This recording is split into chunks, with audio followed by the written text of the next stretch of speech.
Welcome, everybody. Justice is a process here, and we are here to talk about the mother-in-law red rum plot trial. We're going to talk today about this case. It's going on in Utah right now, and many are calling it Adelson Light.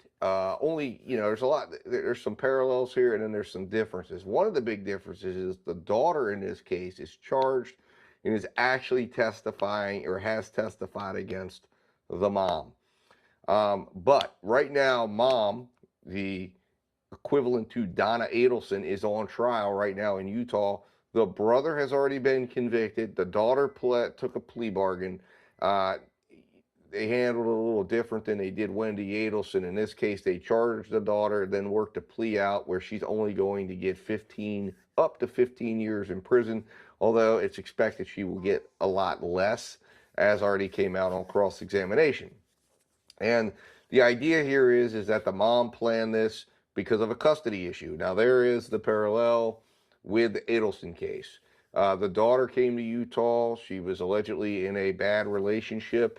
They learned that divorce laws were not going to favor the daughter as far as keeping the kids in Utah.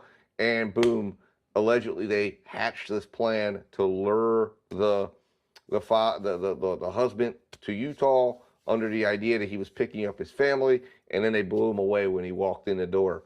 And it's quite heinous crime if it went down the way they're saying. And right now, there's the main evidence right now is coming from this daughter who got a very, very sweet plea deal, and she's putting everything on her mother and her brother, and saying that they all did this on their, essentially that the mom influenced her and the brother to do this, that she fell under the spell of her mom, and that there was zero desire for her to actually do this had it not been for the mom. Now, I think that's a bit of a harder pill to swallow, and given her affect while on the stand, there's a lot of people I've seen out here that are saying, wow, she's really cold, heartless, not showing much emotion. And that is a little disturbing. I will tell you that.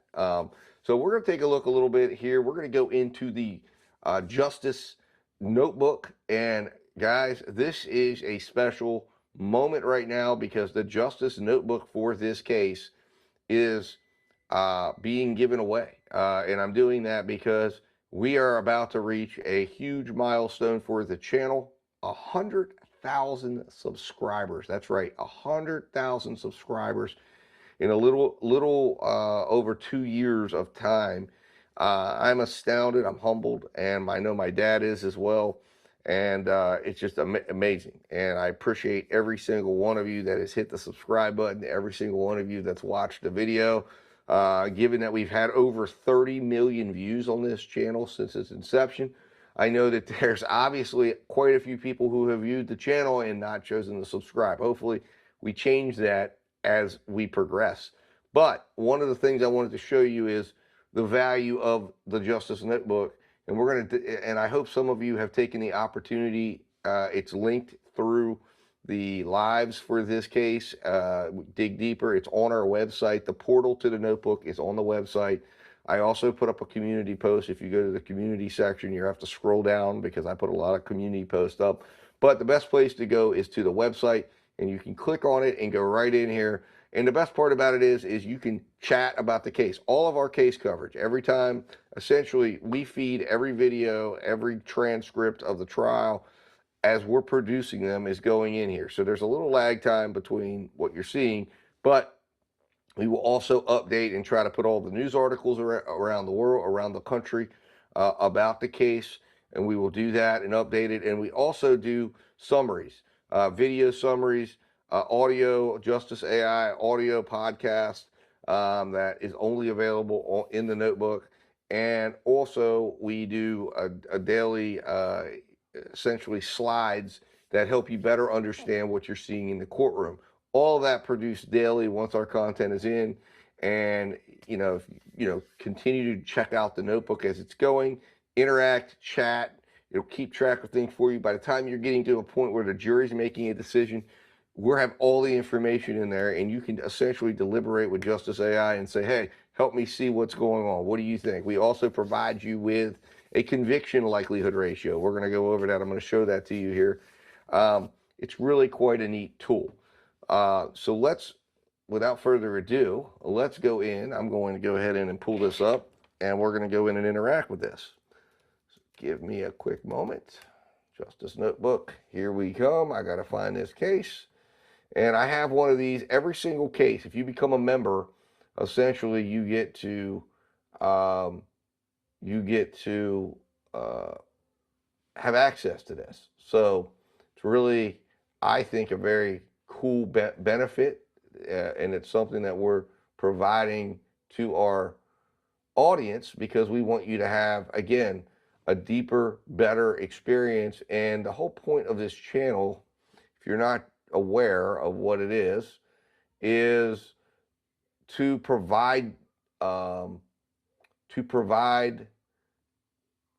education. My dad, that's what my dad did. He provided people with education on the justice system, and not necessarily so you can go defend yourself in court. That's not the point. I'm not a lawyer. But to make sure that if you ever find yourself in contact with the justice system, you know what to do. That was something my dad felt like it really was important. Now, let's go into, so let's take a look here. This is the Justice Notebook. Over on this side, right over here, you should be seeing it. Me kind of hopping around. You're going to see the day one, entire day one is in. We've got our deep research report. We've got our background report that's on our website, and we've got the opening statements. Now, in our intelligence guide. Now, this is an exclusive guide internally that helps me see and understand the case. I put it together, and you can look at all the moments. It'll help you go into the video and use the video better. So you can go in and look at the viral moments of the video, the clips that you might want to watch. Some of these will become potential videos on the site, and most importantly, you get a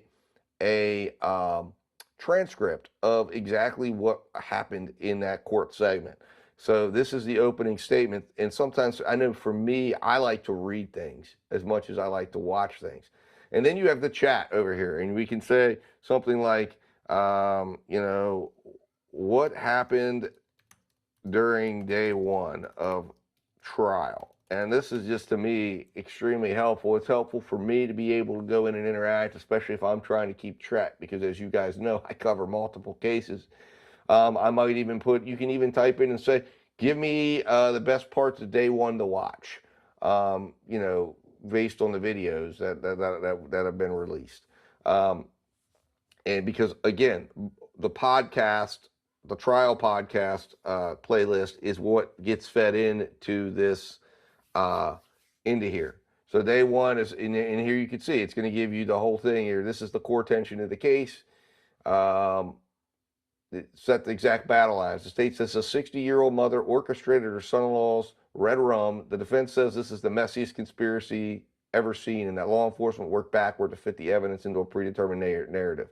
The man who actually pulled the trigger, Kevin Ellis, was already convicted, but they acquitted him of conspiracy. Now the state of Utah has to convince 12 new people that Tracey Grist, a woman who never held a gun, never fired a shot, was the architect of an agreement to kill Matthew Restelli. And then it goes in and tells you exactly what happened. Who's winning?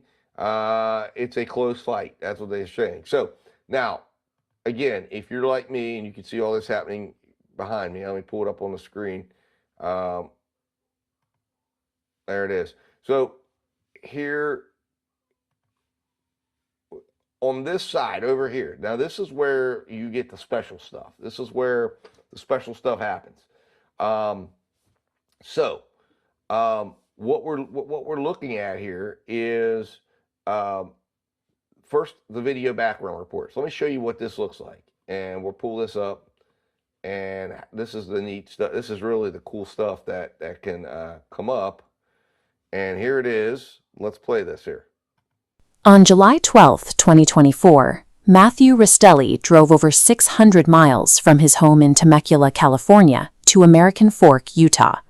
He made the cross-country trip under the belief that he was picking up his wife and children to bring them home. When he pulled into the driveway, he left his hazard lights blinking. He carefully parked his truck over a piece of cardboard to prevent oil drips.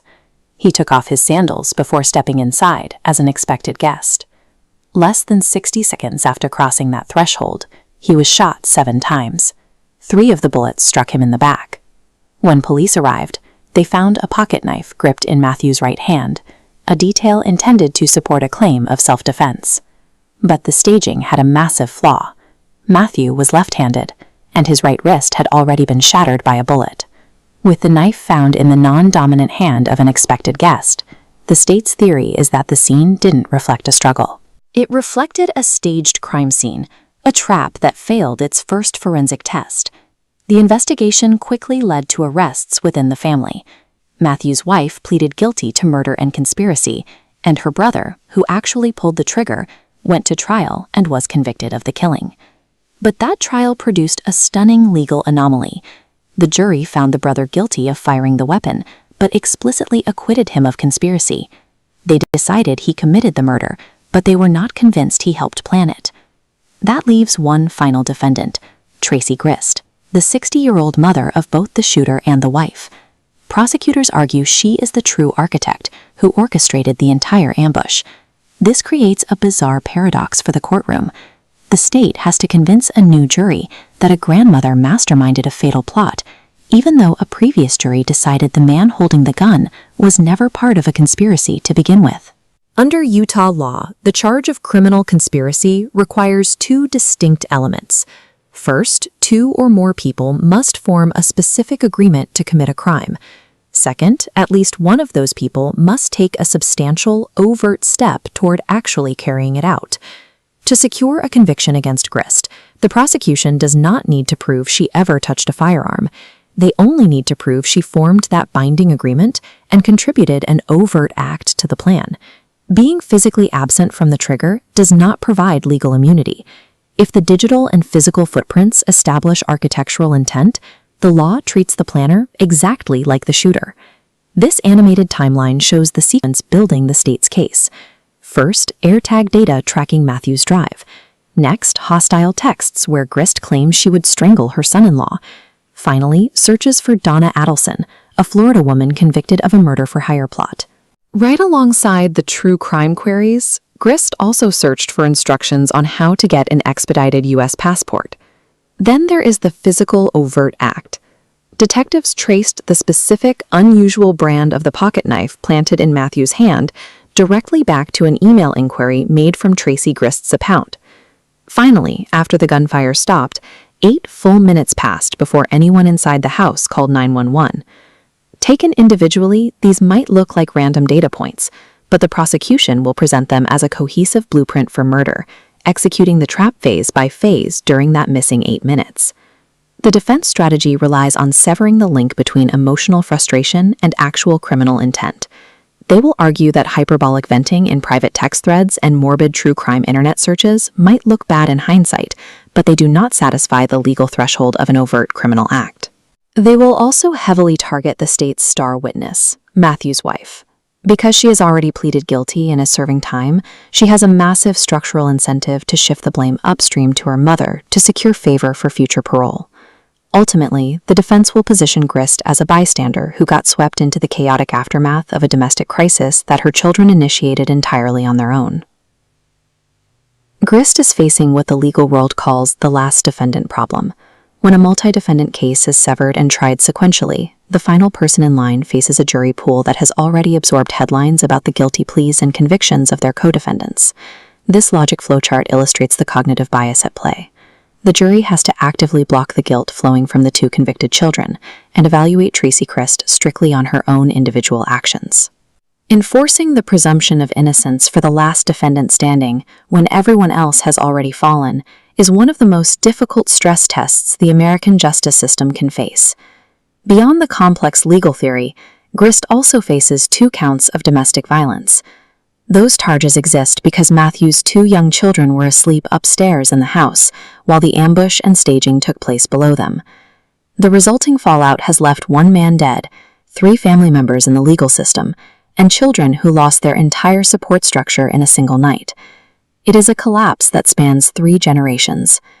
Looking at the sheer weight of the digital tracking and search history, Our Justice is a Process tracker starts the conviction likelihood for Tracey Grist at a solid 70% baseline. The evidence compiled by detectives is alarming, but the courtroom requires proof beyond a reasonable doubt, and the system is about to force the state of Utah to prove its work. All right, so that is the video background report. Now, these items are produced each and every day, and that's why we actually have day one up already. And there's sometimes are extra things that I might use if I am coming on air. Or doing a segment, I will produce them here, download them, and sometimes you'll get to see some of that background material. So looking at the next piece that you get, and we'll pull this up, is you get that same background report also now comes in the individual easy to consume slides. So it breaks down, again, this is that background report basically now in slides, and you can see all of the different important pieces of this case. The 60-second ambush, the countdown to 911. And that's one of the most important parts of this case, is that you have Matthew Restelli. He drives 600 miles. He removes sandals, walks in. He's literally shot 60 seconds after he walks in the house, 3 bullets in the back. And then there's an 8-minute plus delay before Tracey Grist calls 911. The neighbors actually call first. And then criminals be stupid, right? They put the weapon in the wrong hand. Now, the question becomes, in this case, what the defense has to convince everyone of is that literally they lure him down here to Utah, and allegedly Tracey Grist just knows nothing, nothing's going to happen. And then essentially the brother just decides, hey, you know what? I'm going to go. Kevin Ellis, I'm going to go end my life today, and I'm going to shoot him. And then the whole family's going to come behind me. It's very unlikely that the jury's going to accept that. Although the problem is that, and again, this is why the defense, I think, is confident in taking this to trial, is the jury for Kevin Ellis rejected conspiracy. Meaning, after they looked at all of the evidence, they found that Ellis did this on his own. So here's the web, and again, as you can see, they're saying she's the ringleader. The other jury essentially found, after looking at all the evidence against Kevin Ellis, is that he essentially did this on behalf of for his sister, because he was upset over the things he'd heard that this guy was doing, and decided to go ahead and blow him away on his own. So, that's what the jury's left with. Now, here's the co-defendant matrix. You've got the roles, and this is what we lay it out, and this is based on what's already been coming out of the previous trial. Catherine Restelli is she's already testified now. Again, I'll show you what day one's coverage looks like. But that she was the lure. She coordinated arrival, administered melatonin to the children, covered couches with blankets to prevent blood splatter.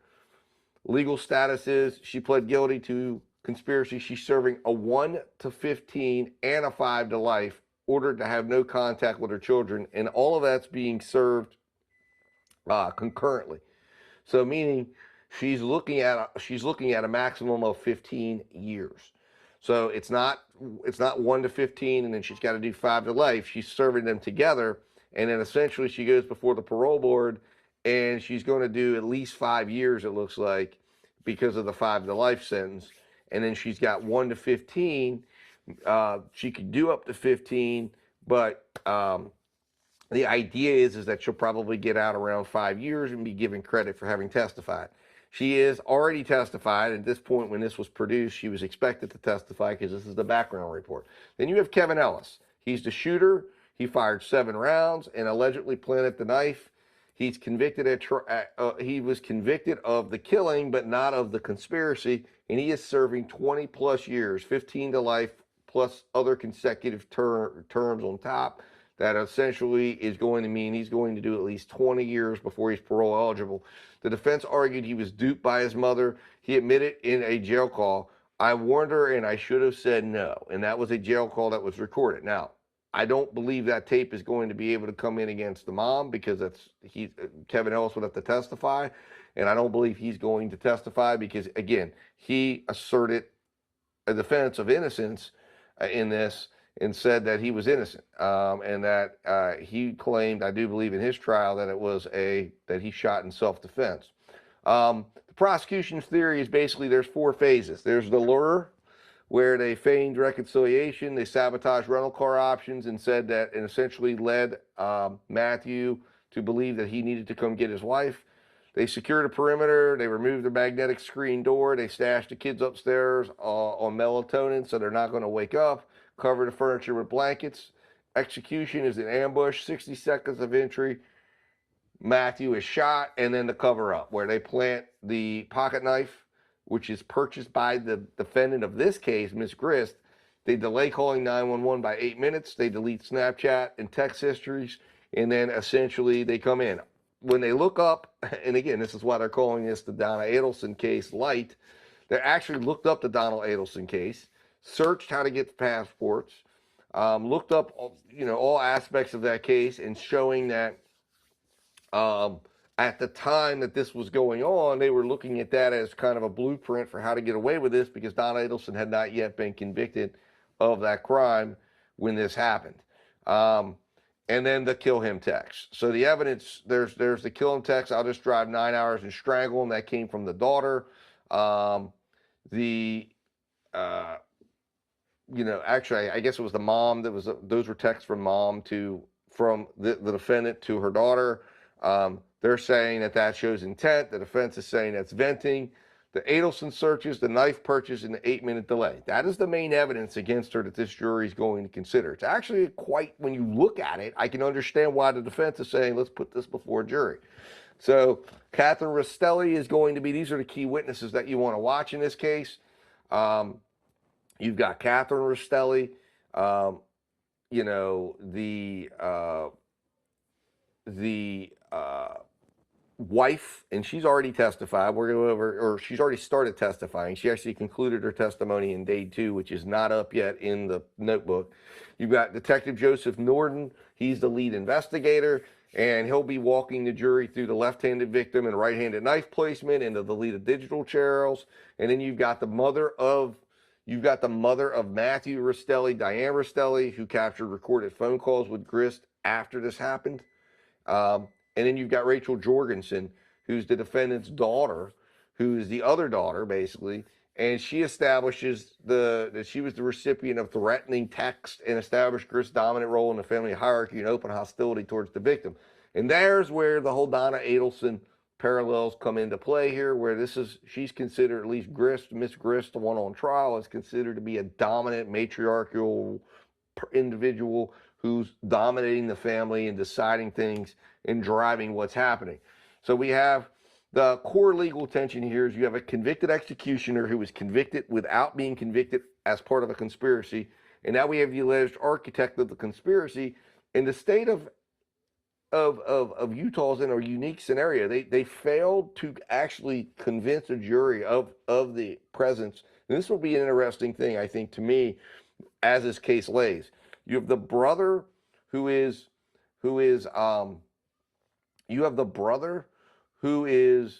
sitting here convicted of this crime, right? But he's not convicted of the conspiracy. And then you have the mom, and now you have them, if they were to successfully convict this lady, now you're going to have the mom convicted in a separate trial of something that another jury already essentially acquitted her of. It's wild, really, when you think about it. But it's also 2 different trials and 2 different sets of evidence, and there's different things that are being presented to this jury that wasn't presented to the other jury.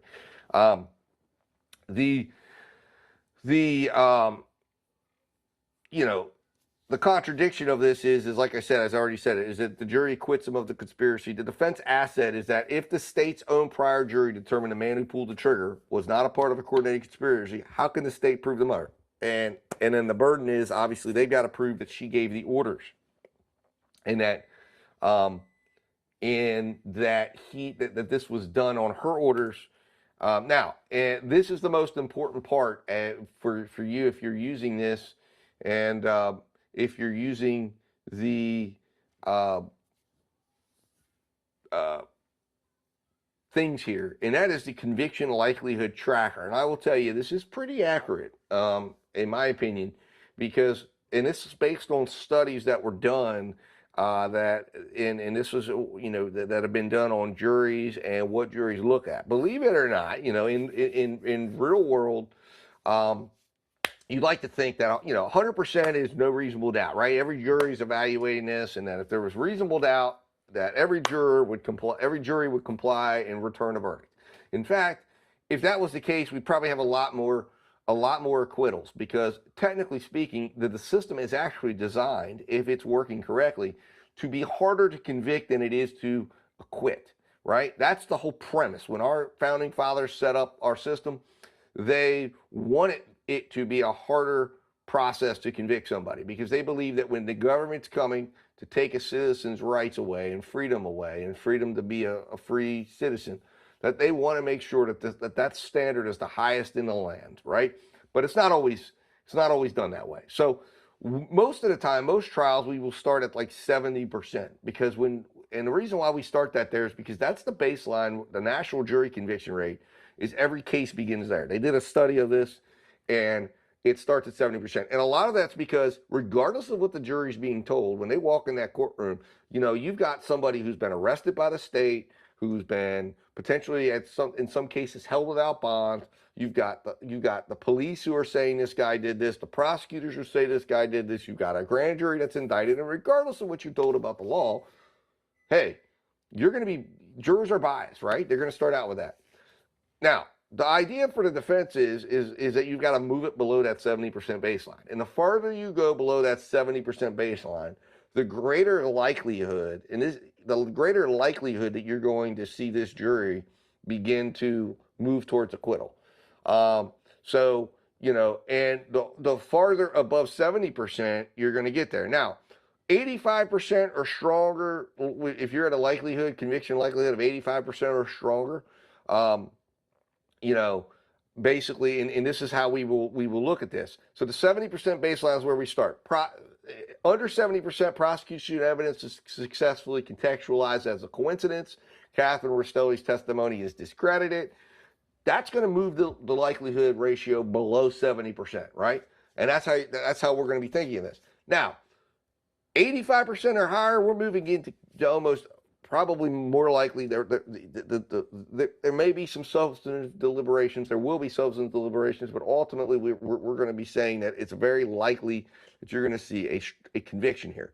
And that's going to be digital forensics, the Adelson searches, the AirTags information holds up under cross-examination. Restelli holds up under cross-examination. 95% legal consensus. The physical knife purchase is definitively tied to pre-planning, and we're going to move into that territory. Complete removal of all alternative explanations is where we would get to 100% reasonable doubt.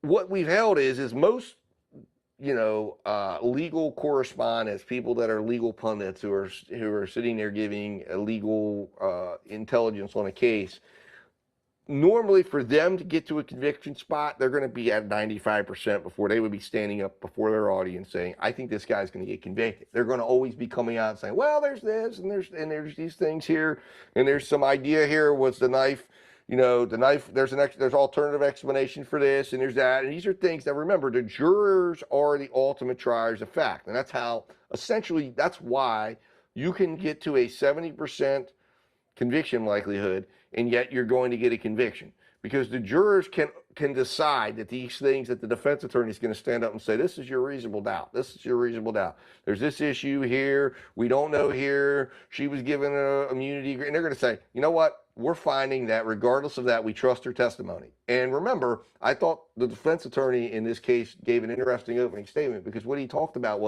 is how he'll get a client that will call him and say, hey, man, and there's no evidence. And my dad used to get these type of inquiries too, because people used to call him, of course, all the time, and he would be at the coffee shop or whatever, wanting to look at the case, and it would be like, Steve, I've been indicted or I've been charged, and there's no evidence. And he said, well, okay, well, what is the evidence? Well, and let's just say this was some sort of a domestic incident, right?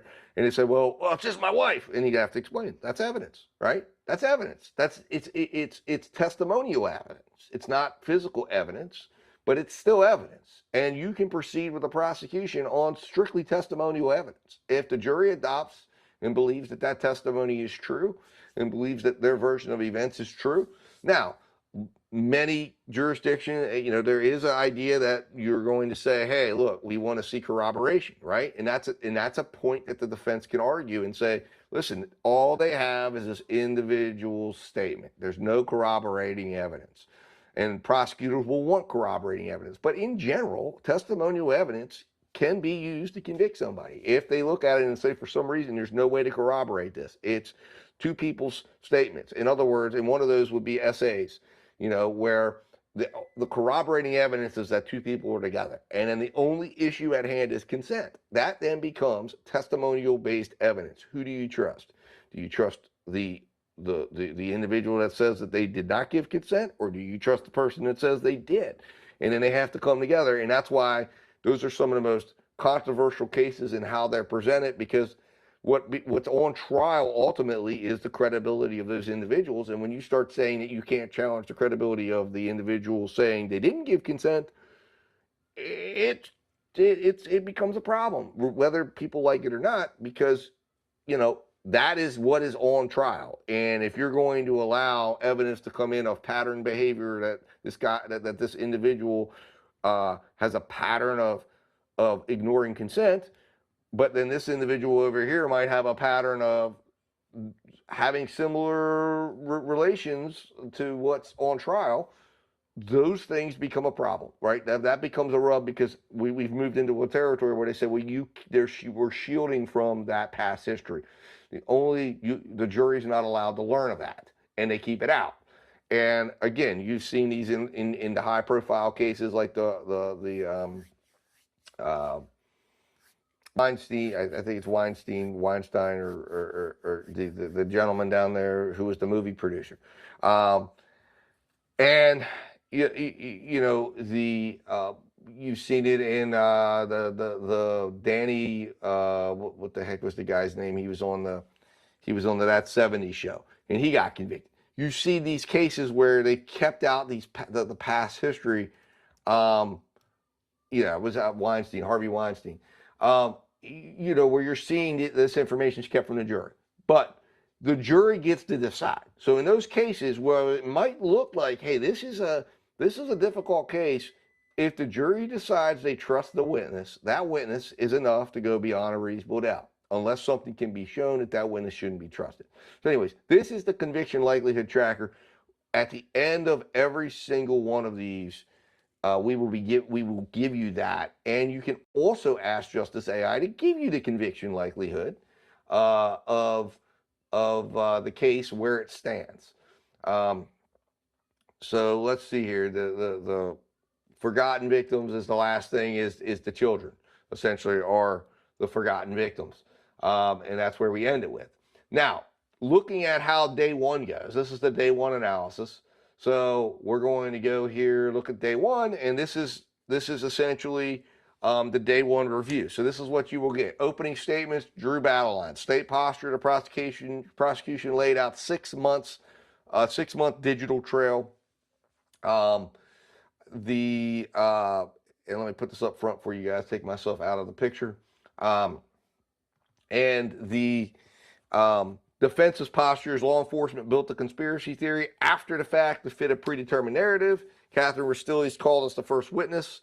Then we enter into the prosecution establishes an extensive digital backbone. And there you can see phase one is the lure. The Grist text, 9 hours to strangle Matthew, that she's because she's upset with him. There's a failed rental car attempt. There's recorded calls between Kate and Matt. Then Kevin, the brother, is given access to the AirTag, okay, so he can track him. AirTag tracking via family Facebook chat that's also put into a Facebook chat. The surprise, gun law searches on June 16th. It's happening at 2:13. There's a search that Grist does the main search. It's happening and sends that out. And then there's the mitigate, cover it up. Both Kate and Kevin tried to talk Grist out of it, and she would not be persuaded. Now, that's going to have to come from the daughter because Kevin is not testifying in the case. He's going to take the Fifth Amendment.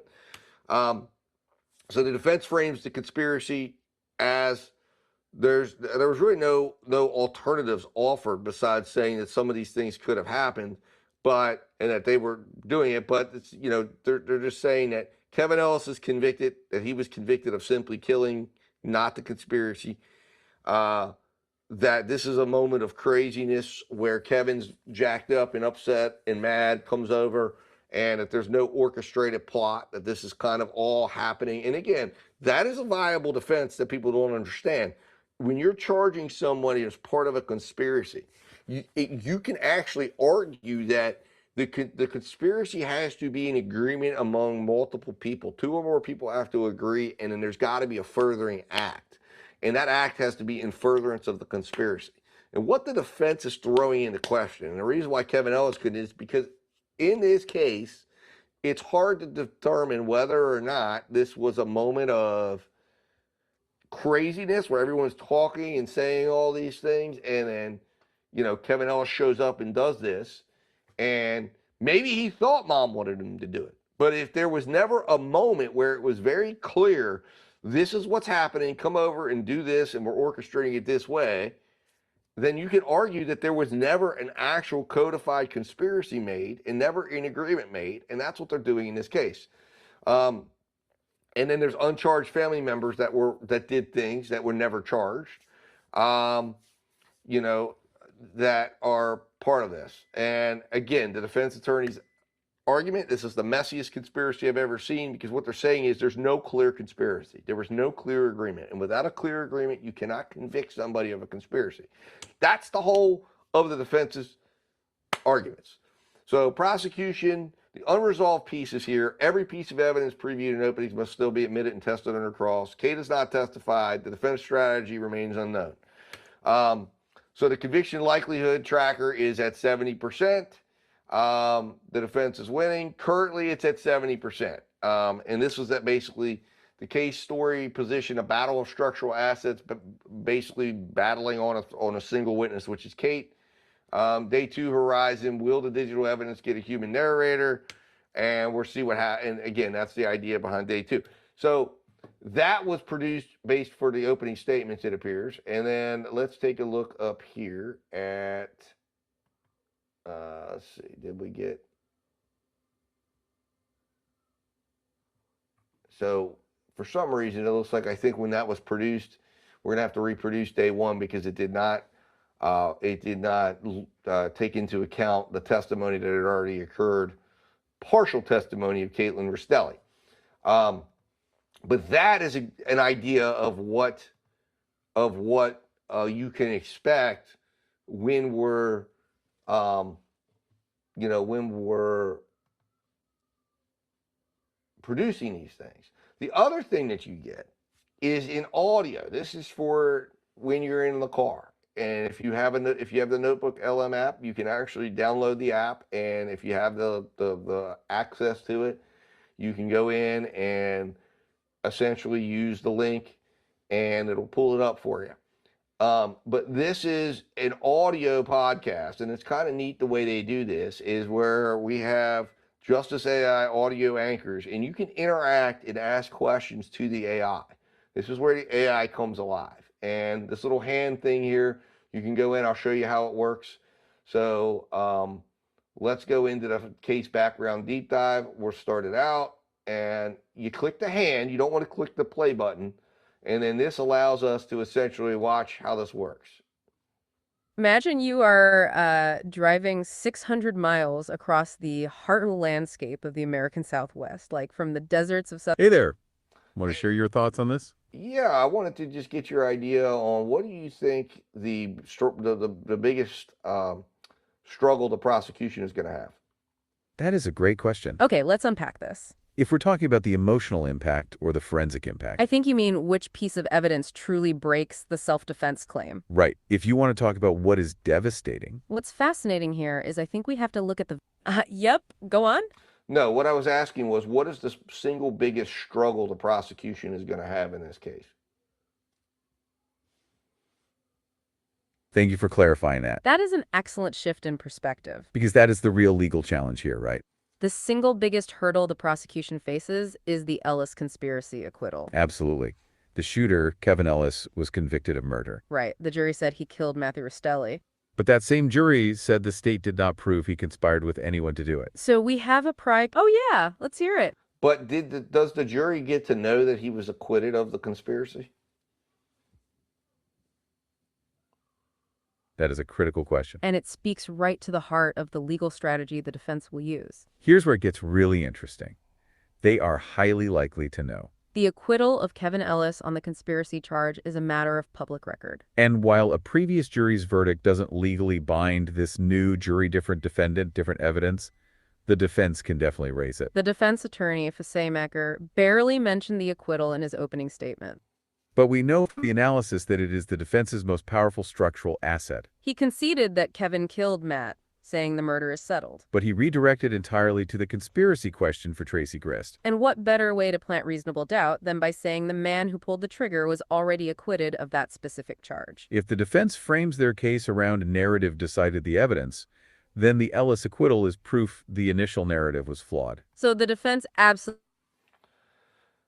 So there you have it. And again, we're not going to go through, but there's two ways you can experience that. One is you can listen to what is already a pre-produced podcast segment where you're going to hear those two AI justice correspondents talk using all of the sources that have already been loaded, meaning all of our coverage, everything that we're saying on the channel. And then you can go in if you want to debate them. And you can, by clicking the little hand raise, and every time you want to interject something, now it's not perfect, and sometimes it'll cut you off. You saw how that goes, but you've got to be, don't be too wordy. Just jump right in and ask your question. Sometimes you got to ask it twice, but it's a very neat way to interact. So all of this is coming to you, okay?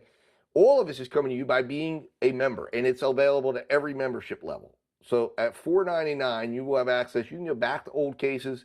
If you go on the website and you go on their case coverage, you just click into the notebook and it will take you to the community post where the link lives, and you can then click in and get access to the book, to the notebook. And you can do this on every single case. We have one for the Gearhart case. You want to go in and talk to AI on the Gearhart case. And you want to go in and see what we covered, see what what the conviction likelihood ratio was when he was getting, and again, you'll see that we actually predicted inside there that he was going to be convicted of manslaughter, and we did it very accurately. So the conviction likelihood ratio is actually a very, very strong tool, and it's something that, again, you will see as I'm doing on-air segments like I'm doing right now. You will get to see these things as a watcher of the channel, but you can actually go in and interact with all of this, and it's really, really cool and really, really neat, and it's a way to go deeper with these cases, deeper than you could ever go in anywhere else. And we're providing this to you because, again, this is the best way to learn visually, auditorily, and also there's, as you can see, there's other things that we can add in here, and I'll show you. For instance, let's go in here. I can create a mind map. For me, I love mind maps. I can create reports, flashcards, quizzes. There will be times that I haven't been going live very much because I'm more focused on the back end of things, but we can go live and do a quiz. And live, and we're going to be doing some things like that with some members only deals where I'll pull this up and we'll have invite the members in, and we'll do a quiz show, and maybe I'll give away a piece of merch to people who get it right, or do something fun like that. But we'll figure it out. There's a lot of fun things that we can do here. Now check out this mind map. This is really, really cool. Let me get myself out of the way here so you can see how this develops. But the mind map is what is really neat, because watch how this works. So you go in here and state of Utah, there it is. When you click on it, it will interactively throw it into the chat, read the sources, and say, discuss what these sources say about the state of Utah. Now, if you want to go in and you want to look at, another aspect, the crime, victim, Matthew Restelli, right?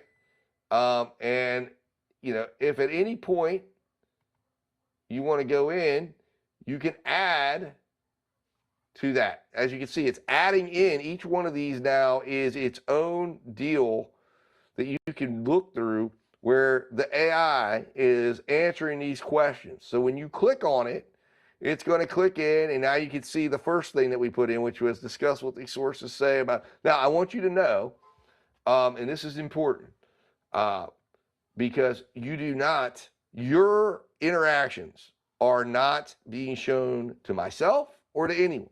Your chat is yours. So what you're seeing me do here, you will not see that. When you enter the notebook, it's your own experience. So none of your stuff is going to be, I will see analytics, like how many people have accessed it, how many people are looking at it, etc. I don't get to see what you're doing. So what you're typing to my AI and to the chat is not something I'm seeing. I'm not pulling a report on it. I'm not seeing your chat. Your chat is your chat. So you do get a bit of privacy on this. So this is not something that I'm observing, or I'm coming in, or I'm going to say, oh my God, I'm going to put up what you're discussing on air. No, okay, it's not going to happen. So just so you know. But this is what it looks like here.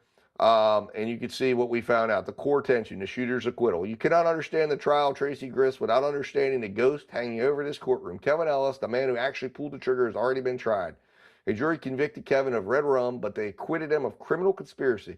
His defense attorney successfully argued that Kevin was duped by his mother and sister, leveraging his mental health to make him their champion without him knowing. If the jury decided the state could not prove the shooter was part of a planned conspiracy, the prosecution now has the monumental task of convincing 12 jurors. So there it is. Again, just giving you an example of what this is capable of. So with that said, we're going to end this. We've been going for 47 minutes here. This is not a live. This is just a video informational discussion on the case. Check this out. Also, if you're not subscribed and you're seeing this, become part of the March to 100,000. You get the opportunity to say you are part of the first 100,000 supporters of this channel, because this mission is only getting bigger and greater. Be part of it. Join now. Hit the subscribe button. Become an official Justice Watcher. Listen, I think the value proposition, if you're joining for just the notebook, is unbelievable, because there is a large cost. I have the maximum in order to make this work. We have the maximum. I've maxed out the subscriptions, and you can go look up for what it is. I'm not going to quote it on air, but I've maxed out all the subscriptions for Gemini, because that's what you get to be able to have access and maximum Notebook LM access. So we've got it, and I can produce these things and give you an experience that you're getting, again, across all the cases that we're covering. We're doing all the hard work. We're getting all the sources for you. We're putting all of our coverage in, and we're producing content for you within that, in addition to what you would get on the website. And then on top of that, you will get early access to members-only videos. We will release some of our videos early. Sometimes it's an hour early. It could be a day early, but you get early access to where members can come in, and you will get the opportunity. In some cases, even we will release them without the monetization and ads for the period of time when it's members only. So that way the members are not getting disrupted by ads if you're not a YouTube premium member, because you're already helping the channel be here. So we're going to help you out with that. So lots of benefits to becoming a member. We've also got Justice is the Process merch. Check out our merch store. We've got the memoriam line out. I'm very proud of it. And it's a way to the idea behind that is we want people to ask the question, who is Steve Askin? Who is the guy who is inspired this channel, who put his whole life towards fighting for justice and due process for others, and to make sure that everyone had access? And that is the biggest thing. If somebody asks you, if you were to pick up the merch, or you were to look at this channel and they say, who is that guy? You make sure that you make the one thing you explain to them is that the guy, not myself, but my father, what he fought for was access for all. That regardless of who you were, what your financial condition was, he believed everyone should have access to a quality defense and to the ability to understand their rights. And regardless of how bad your crime was, you still had rights. Even if it was just to go through the process of pleading guilty and getting your punishment, you still have rights, and you still have the right to have the investigation done correctly. And if there are problems, they should be raised and they should be dealt with. And that's the fundamental principle that this channel is built on. And that's what's got us 100,000 strong and growing, or hopefully very soon 100,000 strong and beyond. So guys, I appreciate all of you. And I wanted to just come out and talk to you. I haven't talked to you in a while. And we will be doing a 100,000 subscriber celebration live. I will go live, and it will not be for a trial. It'll be done in the evening time.